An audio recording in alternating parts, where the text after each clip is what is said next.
Seja bem-vindo ao Conversa Capital. Recebemos esta semana Luís Amado, consultor empresarial e antigo Ministro dos Negócios Estrangeiros e antigo Ministro da Defesa Nacional.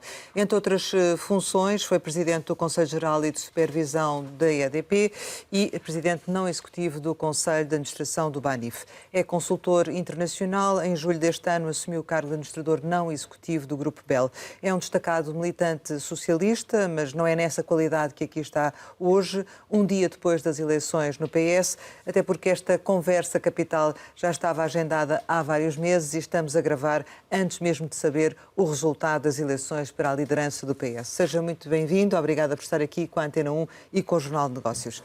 Como sempre acontece, começo por lhe perguntar o que é para si neste momento capital em Portugal? É um bem escasso. Em primeiro lugar, foi sempre um tema objeto das minhas preocupações quando penso no país.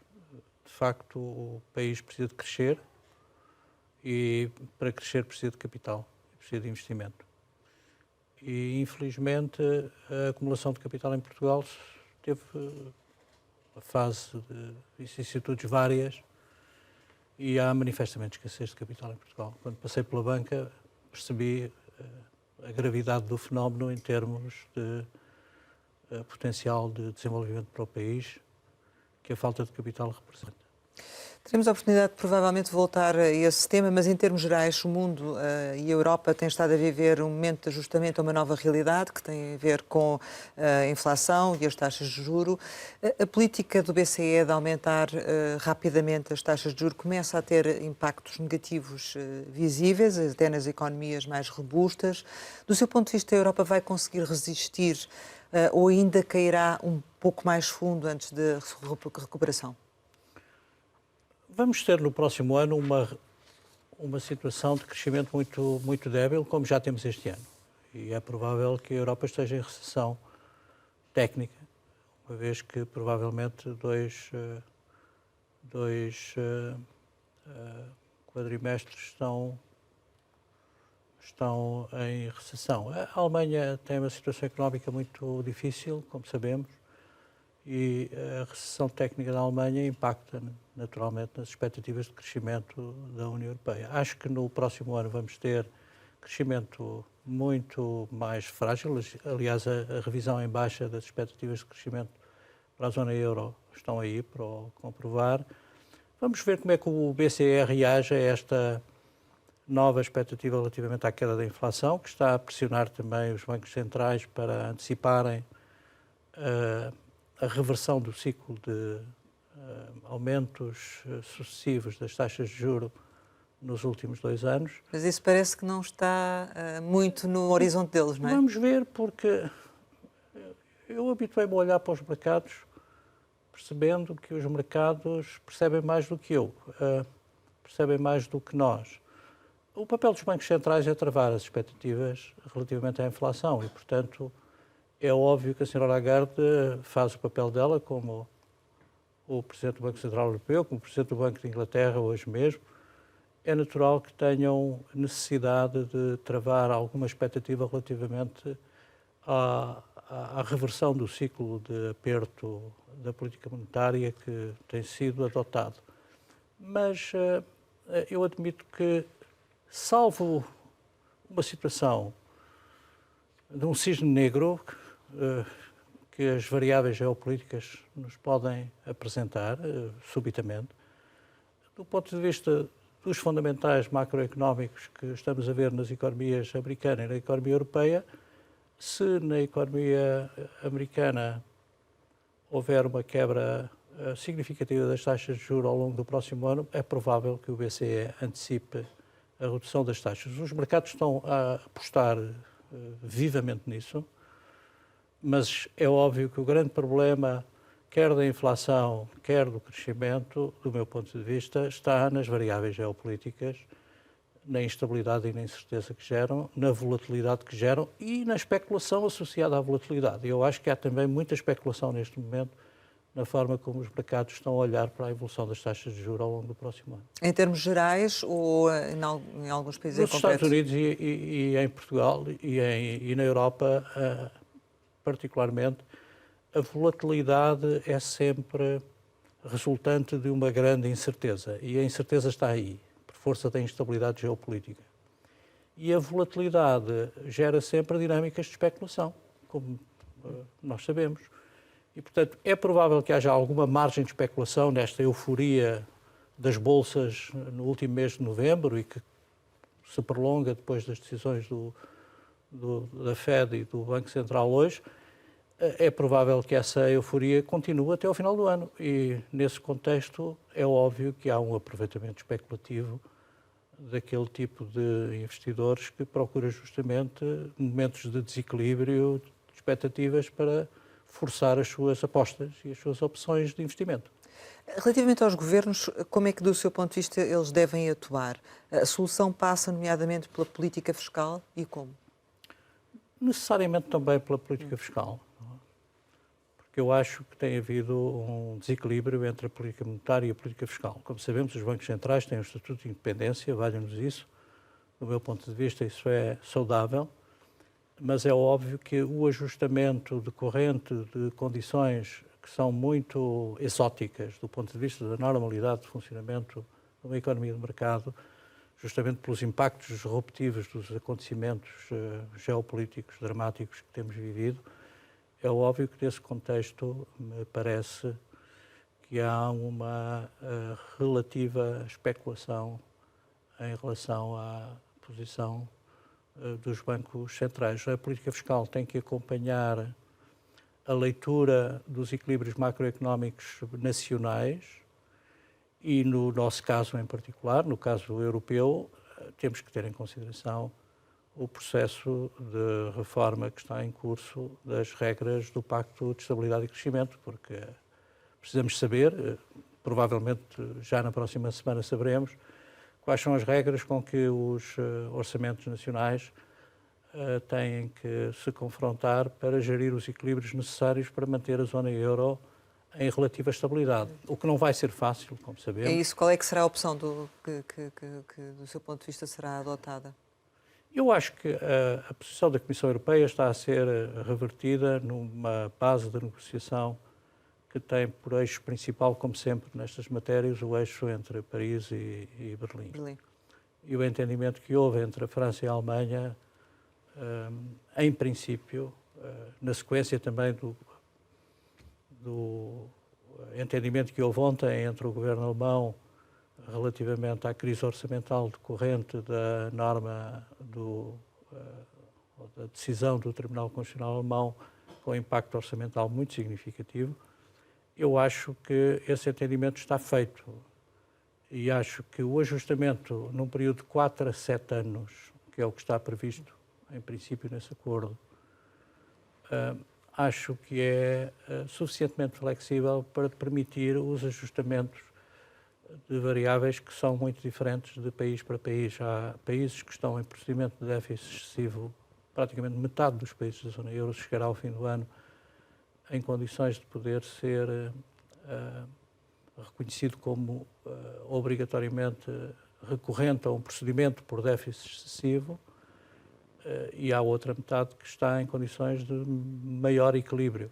É o caso Felizmente, de Portugal está nessa situação e, portanto, do ponto de vista da utilização da política fiscal para esse objetivo de garantir o cumprimento das regras orçamentais adequadas ao Pacto de Estabilidade e Crescimento revisto, pelo menos para esse ponto de vista, a política fiscal em Portugal não deverá conhecer nenhuma alteração significativa. Ou seja, é um casaco que assenta bem a Portugal estas novas regras, não haverá problemas? Não vejo problemas. Eu não acompanho, do ponto de vista técnico, em detalhe, estas situações. Mas acredito que o esforço que foi feito pelo Ministério das Finanças, no sentido de criar um quadro favorável à redução da dívida e à salvaguarda de uma eventual pressão dos mercados com impacto pela via das taxas de juros no déficit orçamental, eu penso que nos dá garantias de que esse problema estará sob controle por parte do Ministério das Finanças. Agora, a política fiscal, como sabemos, tem que ser tida em consideração também em tudo o que ela contribuiu no espaço ocidental das economias desenvolvidas para a correção dos efeitos muito impactantes em termos económicos e sociais, quer da pandemia primeiro, quer da invasão da Ucrânia e do problema energético depois. E sabemos que as políticas fiscais foram muito generosas e que os estímulos e os subsídios, de alguma forma, também justificam uma parte da inflação criada. Embora ela seja, sobretudo, provocada do lado da oferta, do lado da procura, a política generosa de estímulos e de benefícios que durante esse período nós vivemos também teve algum efeito e, portanto, essa correção está a ser feita paulatinamente, de forma a não criar mais ansiedade do ponto de vista social do que aquela que já resulta das situações que temos. A OCDE, a propósito disso, dizia ainda esta semana que Portugal é um dos 4 países que não será necessário aumentar impostos, ao contrário daquilo que a OCDE sugere para outros países. Mas a percepção que temos em Portugal é que, efetivamente, a carga fiscal é muito grande e, portanto, o caminho deveria ser ao contrário. É possível fazer esse caminho ao contrário? É possível reduzir impostos neste contexto? Depende se houver crescimento e se houver uma política mais agressiva de corte de custos, o que implica algumas reformas importantes que terão que ser feitas com esse objetivo. Mas o que a OCDE considera, em grande parte, resulta também desse reconhecimento de que há uma carga fiscal tão grande já na economia portuguesa que dificilmente há margem para fazer qualquer ajustamento pela via do aumento dos impostos. Portanto, não podendo haver aumentos de impostos, é provável que se possa considerar uma opção de redução da carga fiscal. Mas isso ficará por conta dos próximos governos, como é óbvio. E do crescimento. E do crescimento. Há pouco falava da questão das taxas de juros e de uma eventual redução, mas não lhe perguntei para quando é que acha que quando é que esse caminho vai começar? Em 24? Bom, a Sra. Lagarde procura criar a expectativa de que em 24 não haverá a redução das taxas de juros. Exato. Mas os mercados estão, de forma muito agressiva, a fazer uma leitura diferente do cenário, da evolução do cenário macroeconómico, quer nos Estados Unidos, quer na Europa. E, portanto, é provável que no segundo semestre de 24, se houver uma política de redução das taxas de juros agressiva nos Estados Unidos, e deixou a porta aberta para isso, três momentos de redução durante o próximo ano, o Banco Central não pode desfasar-se muito. Há uma ligeira desincronia entre o timing da política monetária americana e o timing da política monetária europeia. E, portanto, é natural que essa desincronia de semestre e meio, 2 semestres, se verifique. E o Banco Central Europeu seja obrigado, pela natureza dinâmica dos mercados, a rever a sua posição. Sobretudo se entrarmos num cenário mais recessivo, com aumento de desemprego, a pressão para que o Banco Central Europeu atue será inevitável. Agora, o Banco Central Europeu sabe que, de alguma forma, o atraso na resposta que deu, como a Fed, ao aumento da inflação, de alguma forma justificou algum descontrole no processo inflacionário que vivemos o ano passado. E, portanto, como se atrasou na leitura da situação no passado, é provável que agora também não se queira precipitar numa reversão da política da qual virá a ser acusado mais tarde, sobretudo se tiver que interromper a política restritiva e voltar a pôr aumentos nas taxas de juros. O problema é se chega mesmo ao limite, não é? Se não tem sensatez, não é? O problema em 24 e o problema dos bancos centrais é que, de facto, os fatores aleatórios decorrentes de uma situação geopolítica absolutamente extraordinária, da maior crise geopolítica que alguma vez conhecemos desde, seguramente, o fim da Segunda Guerra Mundial, nem o fim da União Soviética criou um quadro de disrupção geopolítica tão grave como aquele que estamos a viver. É óbvio que a política dos bancos centrais, como a política dos fundos e dos grandes investidores internacionais, tem que seguir business as usual. Não podem ficar amarrados a uma expectativa de incerteza radical como aquela que estamos a viver. E, portanto, eu compreendo que os bancos centrais estejam num dilema muito difícil de gerir internamente, porque têm, por um lado, dificuldade em fazer a leitura dos dados. Os dados são mais complexos hoje para determinar uma política de forward guidance adequada, são muito mais difíceis de interpretar os dados decorrentes de um cenário caótico em que alguns dos setores objeto dessa análise se encontram.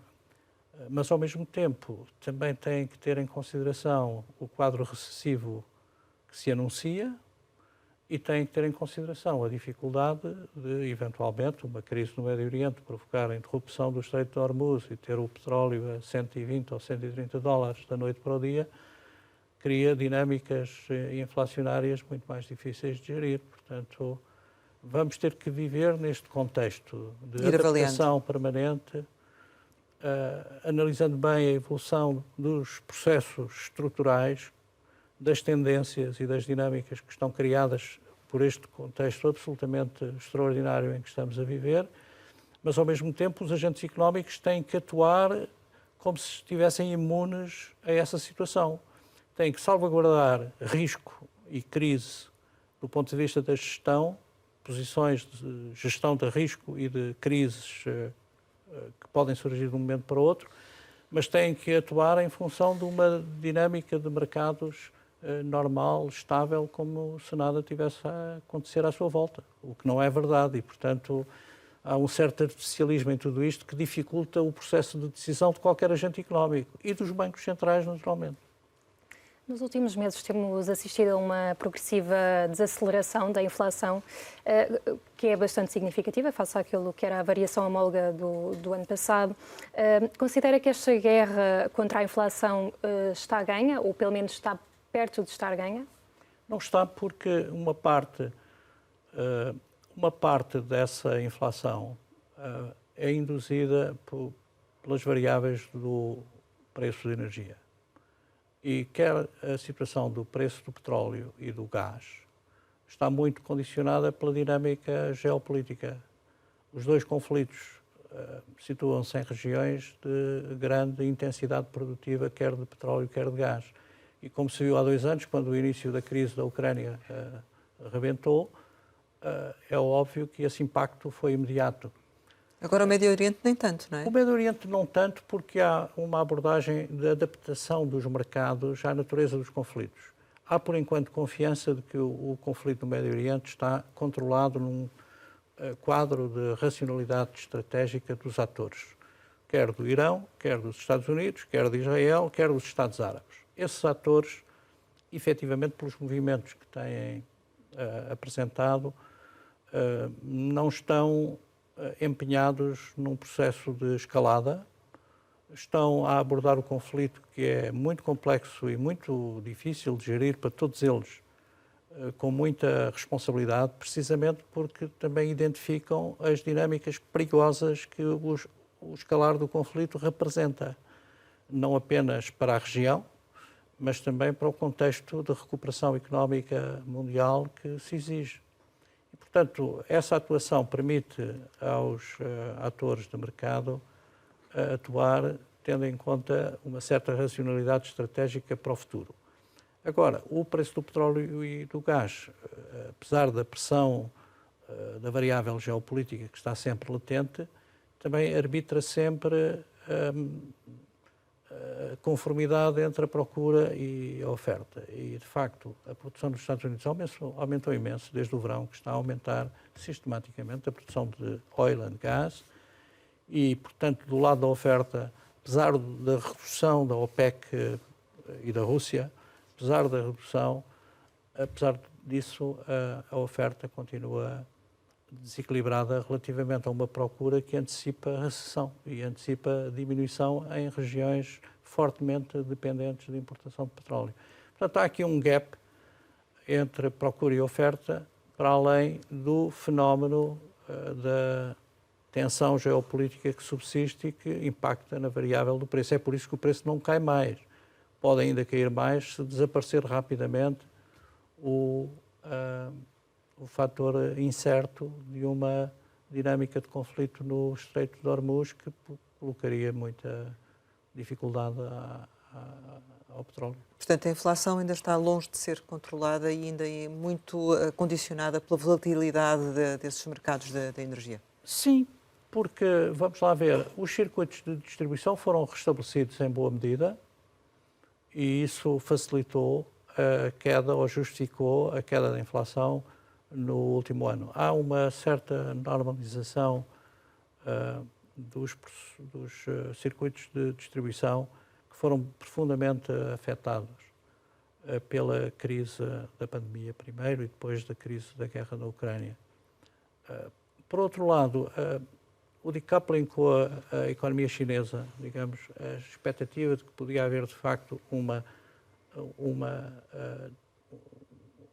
dinâmica de disrupção entre a economia americana, a economia europeia e a economia chinesa, não se verifica verdadeiramente nos termos em que os piores cenários a podiam antever, precisamente porque as economias estão muito interdependentes e normalizou-se de alguma forma o processo de relacionamento do ponto de vista comercial e económico entre a grande economia chinesa e as economias desenvolvidas do espaço ocidental. E isso fez com que os preços se ajustassem de novo, porque o grande fator da economia mundial nos últimos 30 anos foi a economia chinesa, o seu crescimento e a sua competitividade.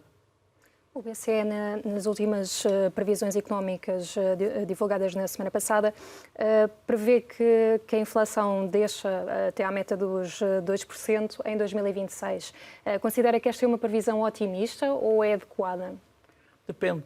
Estamos sempre no quadro macroeconómico puro com que os analistas do Banco Central Europeu estudam toda a informação que recolhem relativa ao comportamento das variáveis em análise, é seguramente correto. O trabalho que é feito a esse nível é de uma exigência técnica extraordinária.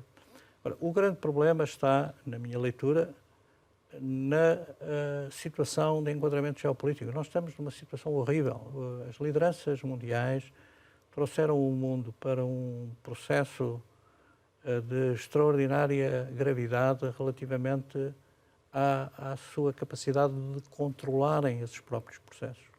O que é um facto é que, apesar de todo o esforço que tem sido feito e apesar do dissuasor nuclear que tem impedido, de alguma forma, que não tenhamos ainda entrado numa nova guerra mundial, e é só isso que tempera a dinâmica de confrontação que está em curso entre as três principais grandes potências,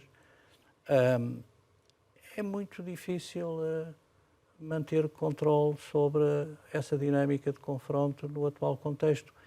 E por isso, a incerteza radical com que os agentes económicos têm que atuar e com que os decisores económicos têm que preparar as suas opções é muito condicionado por variáveis incertas. Portanto, se me pergunta, eu acho que sim, tecnicamente, é um cenário de base possível, correto, tendo em consideração a análise de uma economia fechada sobre as variáveis macroeconómicas e o seu comportamento nesse modelo. Agora, se introduzimos fatores disruptivos que vêm de esferas que os governos não controlam, porque os Estados Unidos, a China e a Rússia já estão numa situação de grande dificuldade para controlar as dinâmicas de confronto que estão em curso nas periferias da sua própria defesa. E nesse contexto, nós temos que viver o ano de 24, até às eleições americanas. Até às eleições americanas não passa nada. Até às eleições americanas nada mudará de significativo no cenário da Ucrânia, nada mudará de significativo no cenário do Médio Oriente, a não ser que haja, de facto, uma situação de escalada que não é de todo de ignorar, mesmo contra a vontade dos atores, porque nem o Irão, nem a Arábia Saudita, nem Israel, nem os Estados Unidos querem uma confrontação generalizada no Golfo.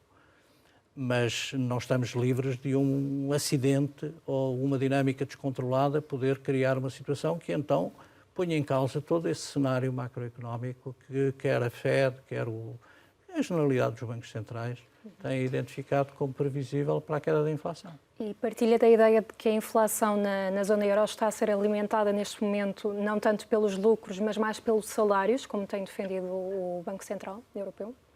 Então, eu acho que temos que ter em consideração que os salários passaram a ser uma componente que tem que ser analisada pelos bancos centrais como influentes na formação dos preços.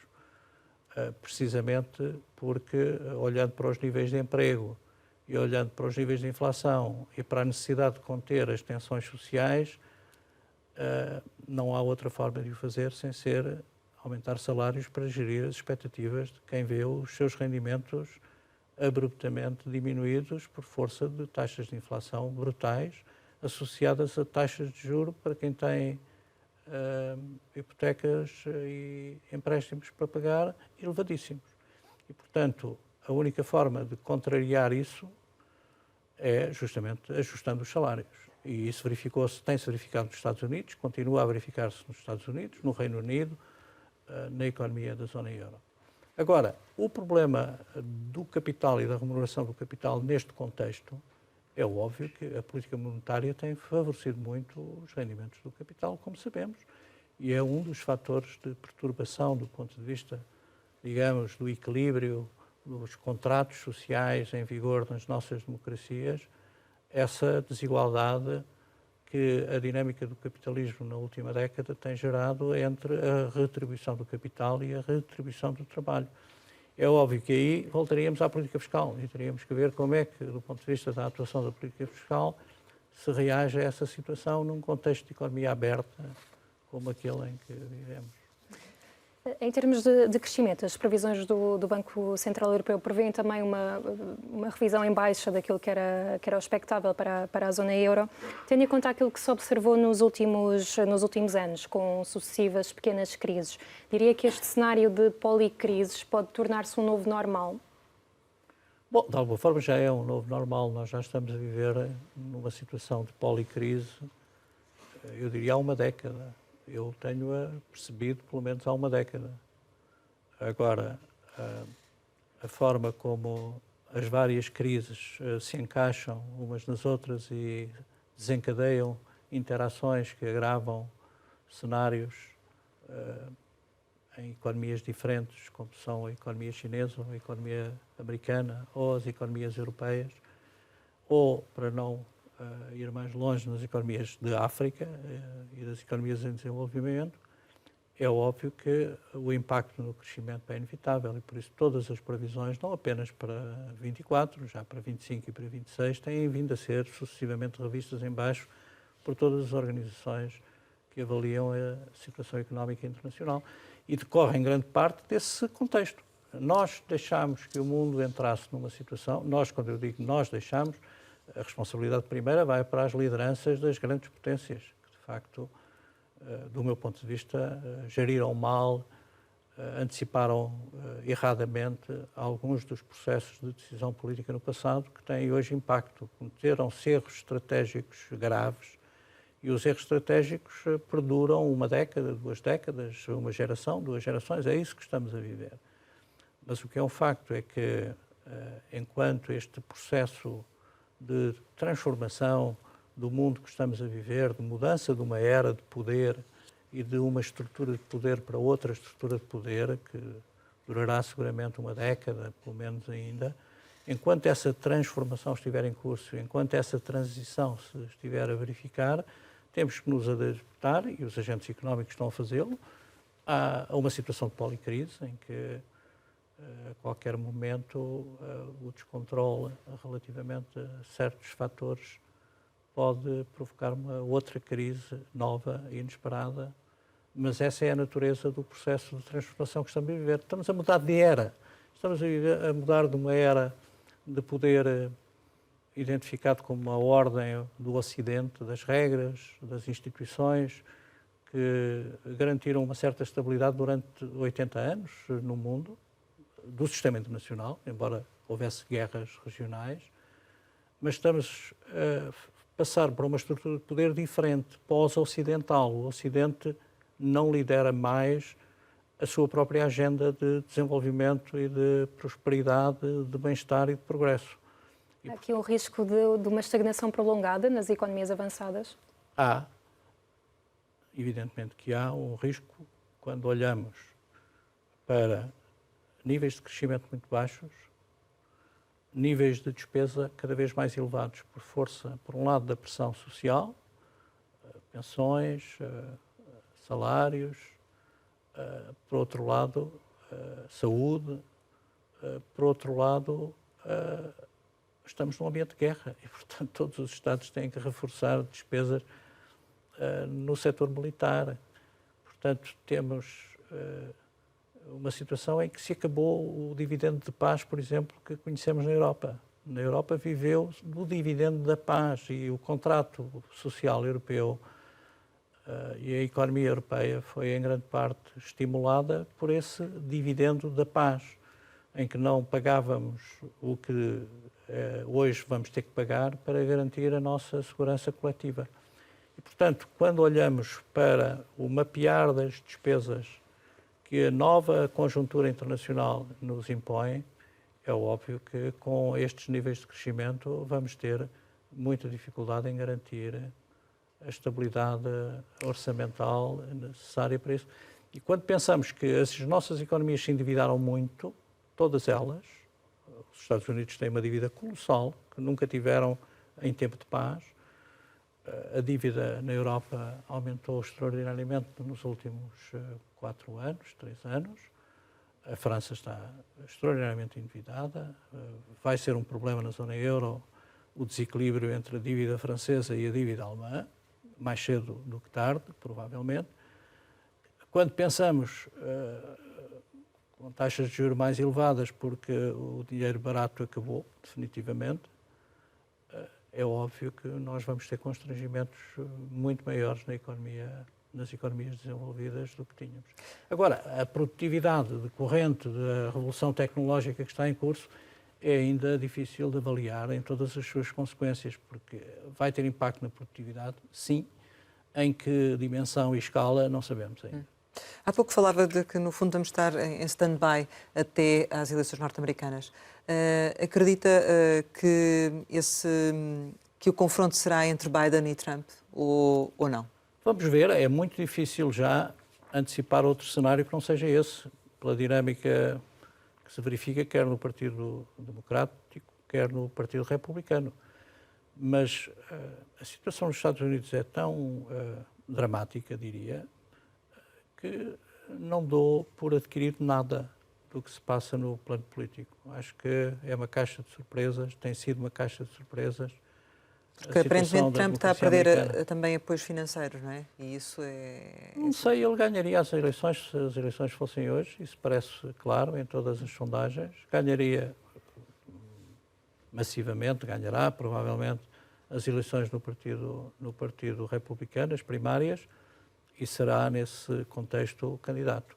E o que é que muda? Mas até às eleições primárias, vamos ver se algum fator disruptivo no Partido Republicano pode ter impacto na sua eventual candidatura. Eu não vejo, e tenho observado e analisado muito do que se passa na sociedade americana e no sistema político americano, não vejo sinais ainda de que isso possa acontecer. E havendo essa mudança nos Estados Unidos, isso terá claramente consequências depois no resto do mundo, não é? Absolutamente.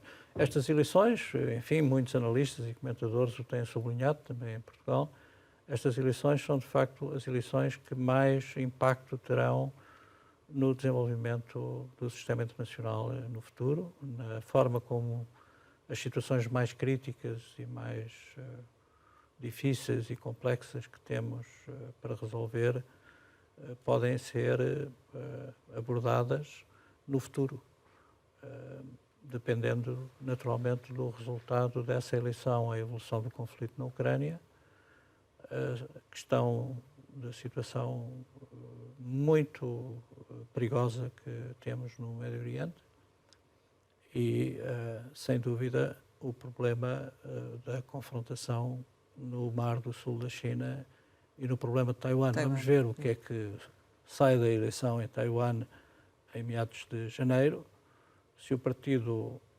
chamado Kuomintang, se o partido da senhora que é hoje presidente ganhar contra o Kuomintang, é óbvio que teremos uma crise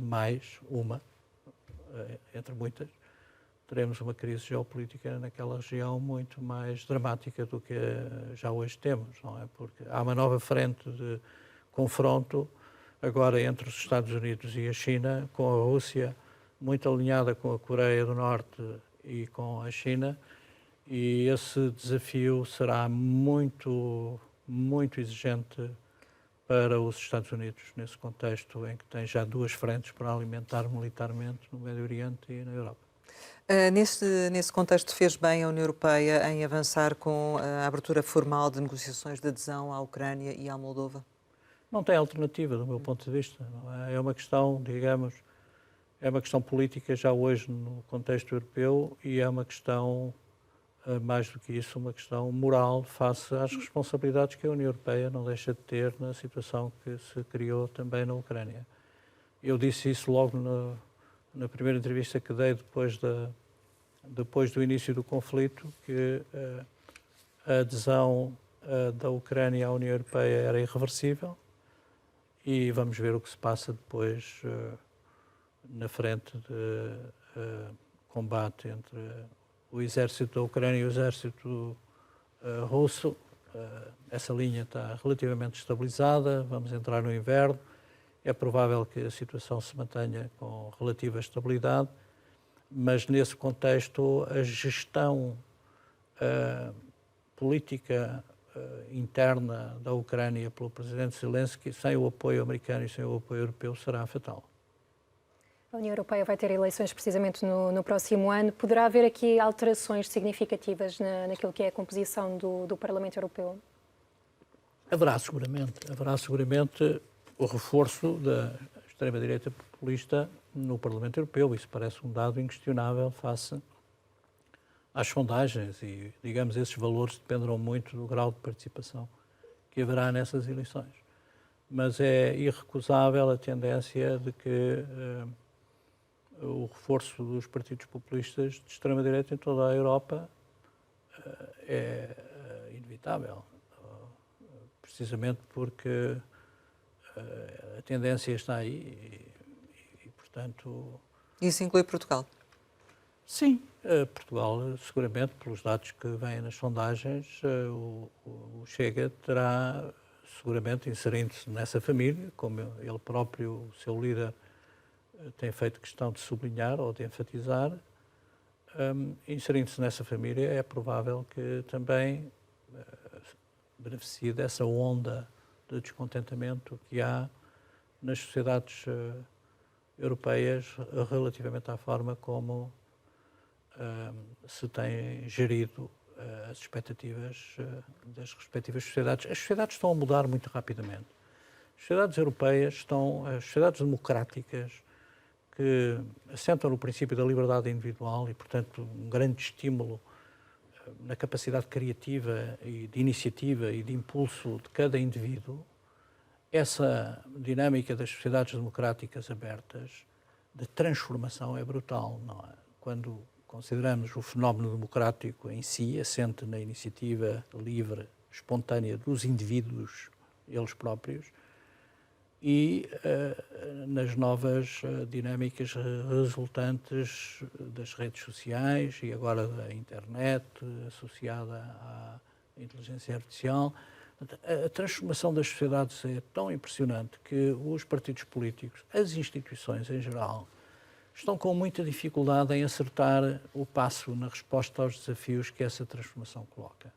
Esse é um problema grave com que temos que viver. Portanto, muita da instabilidade é gerada por fatores exógenos, tem que ver com disrupção geopolítica.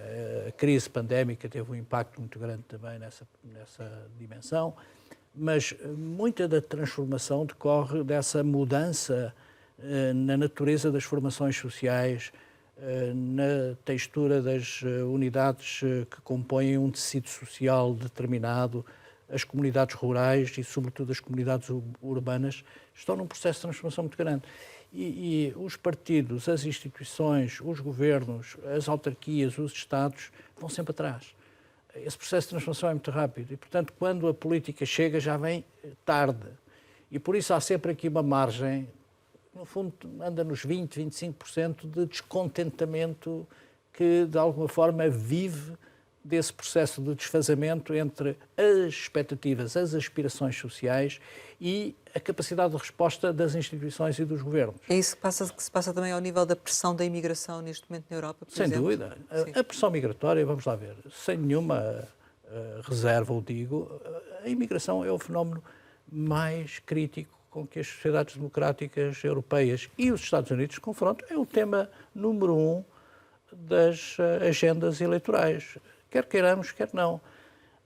Aliás, a minha crítica à forma como se chegou a um quadro geopolítico tão disruptivo que lança no desespero milhões de pessoas que procuram mudar as suas condições de vida precisamente porque não têm expectativas nos seus lugares de origem, é precisamente por isso, porque as nossas democracias, e digo há mais de uma década, as nossas democracias estão a ser, de alguma forma, contagiadas por essa dinâmica disruptiva de instabilidade e de insegurança que a pressão migratória extraordinária reflete. É óbvio que a Europa precisa de imigrantes, os Estados Unidos precisam de imigrantes. O problema é o controle sobre os fluxos migratórios que se perdeu. E perdeu-se porquê? Porque, olhando para a Europa, nós provocámos, ou aceitámos, ou acabámos por ser condicionados por guerras em toda a periferia. Basta olharmos o que se passou na última década na Europa. E a Europa não teve fechar as portas. Nós compreendemos essa pressão. As pessoas vão para onde? Para onde é que nós fomos há vários séculos? Eles vêm para onde nós fomos há vários séculos. É daí que vêm e eles próprios o dizem. Para onde é que querem que nós vamos? Vamos justamente atrás da história também. A história não é só a vossa, também é a nossa. E, portanto, a pressão migratória do Sul, África, toda a região do Norte da África, do Médio Oriente, da Ásia Central, quando pensamos nos erros que cometemos com as opções estratégicas que definimos, que o Ocidente assumiu sob a liderança americana, sublinhe-se, durante, eu diria mesmo, sob a liderança anglo-saxónica, na última década, de alguma forma justifica a pressão descontrolada de migrações e de fluxos migratórios que estão a contaminar os equilíbrios e a harmonia necessária para preservar uma sociedade, uma comunidade de uma conflitualidade que depois degenera em guerra. Nós estamos a assistir à proliferação de conflitos em toda a parte e alguns desses conflitos vão à guerra, guerra civil ou guerra regional. É esse fenómeno que estamos a assistir. E porquê? Porque houve negligência do ponto de vista da gestão do quadro geopolítico geral. Nós temos 80 anos de paz porque soubemos preservar mecanismos de diálogo, de concertação, de dissuasão, de estabilização institucional, que permitiu evitar situações como aquelas que nós hoje temos. Isso foi muito desprezado. Eu, em parte, assisti à origem deste processo. Quando, no final da década anterior, se percebeu, a nível de quem participava nas grandes decisões internacionais, nos grandes fóruns mundiais, se percebia esta tensão entre o Ocidente e o mundo de civilizações e de culturas que tinham sido colonizadas, ou mesmo na relação com a China, se percebia que esta tensão ia provocar necessariamente uma conflitualidade difícil de gerir do ponto de vista político. E é aí que estamos. Estamos também aqui praticamente a chegar ao final da nossa conversa, mas eu queria também perguntar relativamente a Portugal, do seu ponto de vista, quais são os riscos do impacto da instabilidade política na economia e portanto, também na confiança do investimento externo em Portugal, do seu ponto de vista? Nós começámos a pergunta com o capital. Com o capital, exato. Não temos, mas tínhamos um capital, e temos, acho eu, um capital extraordinário, que é a estabilidade. Vamos ver, o valor da estabilidade é um valor preciosíssimo, como tem sido sublinhado, todos os responsáveis, o Presidente, o Primeiro-Ministro, têm sublinhado a importância do valor da estabilidade política e da estabilidade social e da estabilidade económica para justamente garantir um quadro de inserção numa economia em transformação na Europa e no mundo muito exigente. E, sem dúvida, que a crise acabou por provocar um abano nessa situação de estabilidade que Portugal conhecia. Portugal diferencia-se justamente pela estabilidade, num contexto em que, olhando à nossa volta, a instabilidade gera fatores de desconforto psicológico mesmo muito relevantes. Basta olhar para a Espanha, a França, a Holanda, a Itália, a Alemanha, o Reino Unido. Se nós olharmos para este mosaico de países que são nossos vizinhos... Mas parece que estamos às portas de entrar também nessa instabilidade, ou não? Não, eu acho que não. Vamos lá ver, eu tenho uma visão, eu normalmente sou acusado de ser um pouco pessimista. Não vejo, eu acho que nós não temos elementos, não temos fatores estruturais de instabilidade. Nós temos fatores circunstanciais de instabilidade, como foi a crise difícil de explicar que vivemos recentemente. Mas não temos fatores estruturais de estabilidade. Portanto, eu não vejo como um risco de entrarmos numa situação de instabilidade crónica ou relativa no futuro próximo, precisamente porque à nossa volta a instabilidade é tão grande e é muito grande, provocada por fatores estruturais. Fatores estruturais. A Espanha, sabemos quais são. A França, a Holanda, como vimos pelas eleições, a Itália, a Alemanha, têm fatores estruturais de instabilidade que vão durar muito tempo ainda. Mas isso não impede que se consiga ter um governo estável no decurso das próximas eleições, não é? Vamos ver. Podemos ter um governo estável, minoritário ou de uma fórmula de arranjo político. Vamos ver o resultado das eleições, veremos o resultado das eleições. Mas o que eu digo é que nós não temos fatores estruturais de instabilidade e eu acho que é relativamente possível nós garantirmos alguma estabilidade se tivermos em consideração que nós temos alguns problemas, mas Portugal não é um problema. E não é um problema em grande parte porque, e honra seja feita a este governo nesse aspecto, na sequência do que foi feito pelo governo anterior, que eu não esqueço, de ajustamento estrutural exigente depois do país ter caído na bancarrota, o facto de termos corrigido a trajetória da dívida nos últimos 2 anos é de uma importância extraordinária, é uma âncora de estabilidade macroeconómica fundamental. Porque, a partir de agora, essa estabilidade vai ter que ser garantida não no quadro da soberania portuguesa, mas no quadro de uma exigente situação de compromisso com as instituições europeias. O Pacto de Estabilidade e Crescimento vai ser revisto em condições mais favoráveis do que aquelas que constituíam as suas regras, mas, apesar de tudo, é um quadro disciplinador que, em grande parte, nos facilita porque já temos esse trabalho de antecipação que foi feito. E, nesse aspecto, o fator mais crítico do ponto de vista da instabilidade, do meu ponto de vista estrutural, era o fenómeno do endividamento. Agora, a pobreza está lá, está aí, está, e vamos ter que continuar a viver com ela. Vivemos com ela há muitos anos, mas temos que encontrar fórmulas de mitigar as situações de pobreza. Este governo também fez algum trabalho nesse domínio nas últimas décadas. Os problemas da justiça existem, é óbvio, é inquestionável que há um problema na reforma do setor da justiça que pesa sobre a estabilidade do país, é verdade.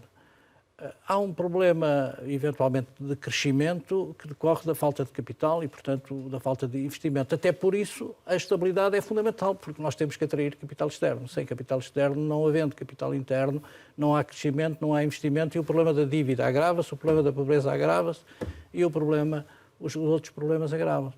Portanto, eu acho que a âncora fundamental para a estabilidade é ter a dívida controlada.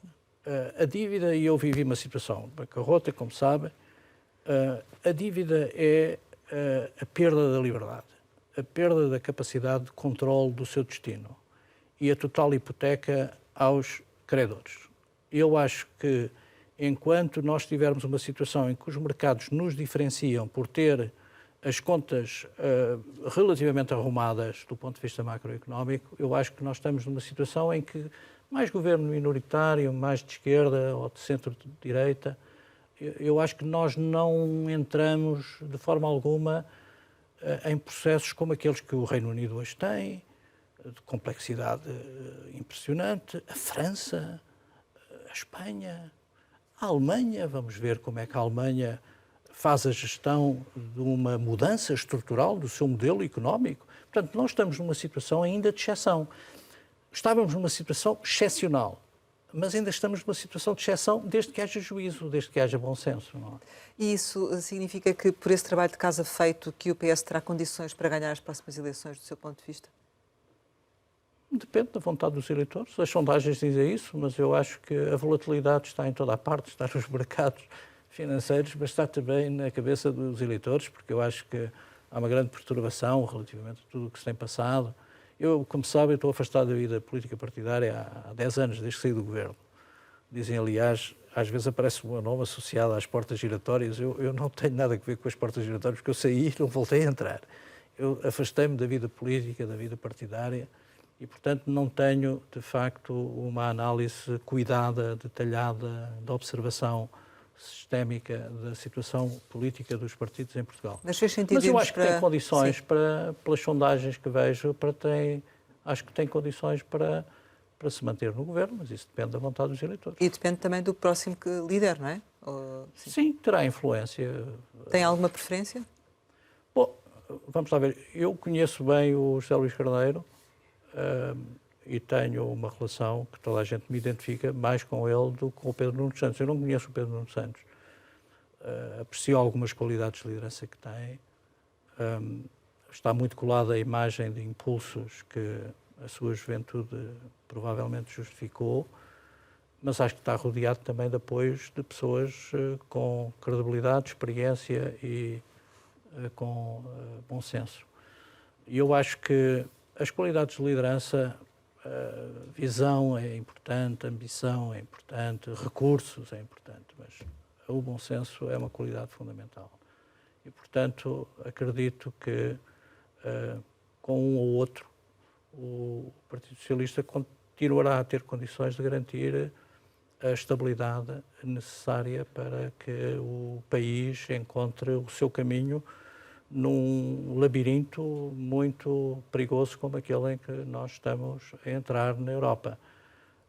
Aprendeu muito com as crises do passado, como vimos pela ação governativa também dos últimos governos.